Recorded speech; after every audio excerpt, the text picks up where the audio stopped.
మహాగణపతిం మనస స్మరామి మహాగణపతిం మనస స్మరామి.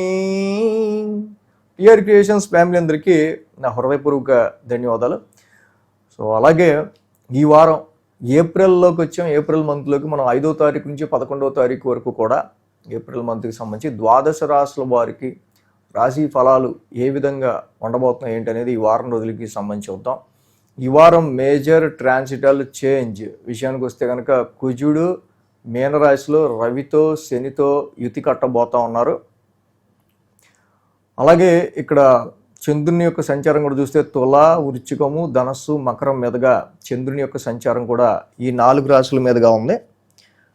సో అదేవిధంగా మిగతా గ్రహాల యొక్క ట్రాన్సిట్ కూడా మనం చూస్తే శుక్రుడు మేషరాశిలో, మిథునంలో గురుడు, సింహంలో కేతువు, రాహువు కుంభరాశిలో గోచారంలో ఉంటున్నారు. బుధుడు కూడా అసలు చెప్పకూడదు కానీ బుధుడు నిజంగా ఆయన కూడా కుంభరాశిలో గత 2 నెలలుగా టెస్ట్ వేసుకుని రాహుతో పాటు కూర్చుని ఉన్నారు. ఇక అదేవిధంగా మీన రాశిలో కుజ, శని, రవుల యొక్క యుతి అయితే జరుగుతూ ఉంది. సో ఈ విధమైన ట్రాన్సిట్ ఆధారంగా, గోచారం ఆధారంగా, చంద్రగమనం ఆధారంగా ద్వాదశ రాశుల వారికి సంబంధించి ఈ యొక్క వారం ఎలా ఉండబోతుంది ఏంటనేది చూద్దాం.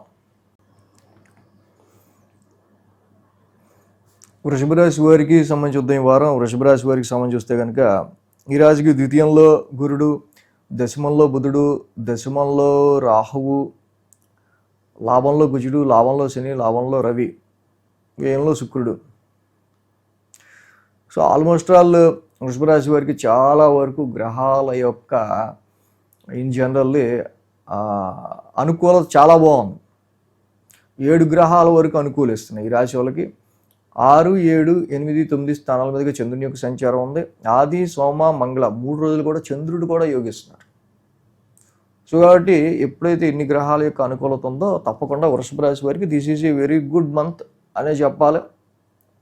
అంటే సాధ్యమైనంత చూస్తే కొంచెం బెటర్గా మీకు ఏదైతే ప్రీవియస్ ఏదో జనవరి, డిసెంబర్లో ఆ మంత్స్లో కంటే అక్కడ అయినా కొంచెం ఎక్స్పెండిచర్ కానీ, లాస్ కానీ, సమ్ రావాల్సిన గెయిన్స్లో కొంచెం నష్టం కానీ ఇలాంటివి ఏదైనా ఉన్నా కూడా ఇది ఈ సమయంలో, ఈ నెలలో ఇది ఫుల్ఫిల్ అయ్యే ఆస్కారాలు ఈ వారంలో మనకు ఎక్కువ కనిపిస్తూ ఉన్నాయి.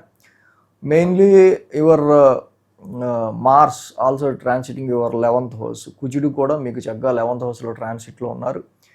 వ్యాపారపరంగా తీసుకునే విషయంలో అంతా బాగానే ఉంటుంది. కానీ కొన్ని సందర్భాల్లో ప్రాఫిట్ రాని చోట కూడా మీరు కొంచెం ఎఫర్ట్ పెట్టాల్సి వచ్చే ఆస్కారాలు కనిపిస్తూ ఉన్నాయి. ఎందుకంటే ఇదే కుజుడికి, రవికి మీనరాశి మంచి మిత్రక్షేత్రం, కానీ అక్కడ ఉంది శని.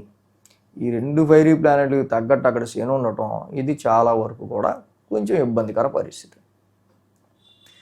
సో కాబట్టి ఈ రాశి వాళ్ళకి మెయిన్గా ఏంటంటే ఉద్యోగపరంగా, ప్రొఫెషన్ పరంగా అండ్ హైయర్ ఎడ్యుకేషన్ పరంగా, లక్ అండ్ గ్రోత్ పరంగా కొన్ని విషయాల్లో కొంచెం వీళ్ళు పెట్టుకున్న లాంగ్ టర్మ్ డిజైర్డ్ గోల్స్, జీవిత ఆశయాలు, లాంగ్ టర్మ్ గోల్స్కి సంబంధించిన విషయాల్లో చాలా వరకు మంచి పాజిటివ్ రిజల్ట్స్ రావడానికి శని ఇక్కడ ఉపకరిస్తున్నారు. కానీ ఇప్పుడు ఏదైతే శత్రు సంబంధంగా రవి, కుజులు లాంటి శత్రువులతో ఆయన కంజంక్షన్ యుతి ఏర్పడిందో ఇక్కడ ఏంటంటే అంత పాజిటివ్గా, అంత సులువుగా ప్రాఫిట్ తెచ్చుకోవడం కష్టంగా ఉంటుంది.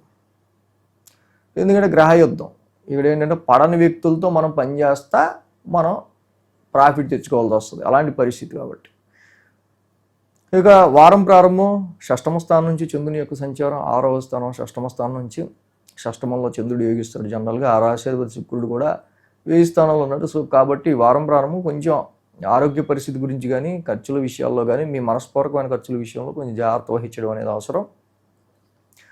సోమ, మంగళవారాల్లో చూస్తే 7వ స్థానంలో చంద్రుని యొక్క సంచారం. సప్తమంలో బట్ అది నీచ చంద్రుడు, యాక్చువల్గా చంద్రుడు నీచ స్థానం అయినప్పటికీ but your Mars is situated very good position. కాబట్టి వ్యాపారపరంగా చిన్న పార్టీ మానసికంగా వ్యాపారానికి సంబంధించిన విషయాల్లో మీకు కొంచెం అన్ఫోకస్డ్గా, కొంచెం మనకి అంత సాటిస్ఫాక్టరీగా లేకపోయినా బట్ పరిస్థితులు కొంచెం ప్రాఫిటబుల్గానే ఉండేటట్టు ముందుకు వెళ్తూ ఉంటాయి. సో బుధ గురు శుక్రవారాల్లో మనం చూస్తే కనుక అష్టమ స్థానంలో చంద్రుని యొక్క సంచారం. ఇక్కడ చూస్తే అష్టమ స్థానంలో చంద్రుని యొక్క సంచారం, ఆ రాశి అధిపతి గురుడు రైట్ ఆస్పెక్ట్ చూస్తూనే ఉన్నాడు అష్టమ స్థానాన్ని. ఆరోగ్య పరిస్థితుల రీత్యా కావచ్చు, ఇన్హెరిటెన్స్ వారసత్వ ఆస్తుల పరంగా కావచ్చు, అదర్ సోర్సెస్ ఆఫ్ ఇన్కమ్కి సంబంధించిన విషయాలు కావచ్చు, కొంచెం ఫైనాన్షియల్ స్టెబిలైజేషన్కి ఆర్థిక పరంగా అభివృద్ధి చెందడానికి సంబంధించిన విషయాల్లో కొంత టెన్స్డ్ మైండ్ ఉన్న, ఆరోగ్యపరమైన విషయాల్లో ఒక 2 రోజులు చిన్నపాటి ఇబ్బందులు ఉన్నా, but this is very good time for financial upliftment, financial గ్రోత్కి సంబంధించి. సో వారాంతానికి మనం చూస్తే భాగ్యస్థానంలో చంద్రుని యొక్క సంచారం, భాగ్యస్థానంలో చంద్రుడు ఉన్నారు, అలాగే ఆ రాశి అధిపతి శని కూడా చక్కగా లాభస్థానంలో ట్రాన్సిట్ అవుతూ ఉన్నారు. సో మీరు ఫారెన్ ట్రావెల్స్ గురించి కానీ, హైయర్ ఎడ్యుకేషన్ గురించి కానీ, ఫారెన్ జాబ్స్ గురించి కానీ, అండ్ ప్రొఫెషన్లో కొంచెం ఒక లెవెల్కి అప్ అవ్వడానికి కానీ, అండ్ మంచిగా కొంచెం గ్రోత్ అవ్వడానికి కానీ మీరు చేసే ప్రయత్నాలు చేయండి. చాలా వరకు కూడా అది పాజిటివ్గా ఉండొచ్చు. బట్ ఇందాక నేను చెప్పినట్టు లాభస్థానంలో కుజ, రవి, శనుల యొక్క యుద్ధ అనేది ఒకటి జరుగుతుంది కాబట్టి మీ నెట్వర్క్ సర్కిల్లోనో, టీంలోనో, టీం లీడర్లతోనో కొంత అపోజిషన్ని ఫేస్ చేస్తానే మీరు ముందుకు వెళ్ళాల్సి వచ్చే పరిస్థితులు కనిపిస్తూ ఉంటాయి. సో కాబట్టి అంటే ఇలాంటి సిచ్యువేషన్స్ జనరల్గా ఉన్నాయి. సో కాబట్టి ఈ రాశి వాళ్ళకి మనం మెయిన్గా చూసినట్టయితే కనుక ఇక్కడ ఈ వారం ప్రత్యేకంగా పెద్దగా గ్రహాలకు సంబంధించి అననుకూలతలు అయితే ఏమీ లేవు, అన్నీ కూడా మంచి అనుకూలమైన ఫలితాన్ని ఇస్తూ ఉన్నాయి. కాబట్టి మీ ఇష్టదైవారాధన చేసుకోండి. ఇష్టదైవారాధనతో చాలా మంచి ప్రోగ్రెస్ని మీరు ఇక్కడ చక్కగా సంపాదించవచ్చు, దానిలో నో డౌట్. ఈ వీడియో కనుక మీకు నచ్చినట్లయితే లైక్ చేయండి, షేర్ చేయండి. మరిన్ని అప్డేట్స్ కోసం సబ్స్క్రైబ్ చేయడం మాత్రం మర్చిపోకండి.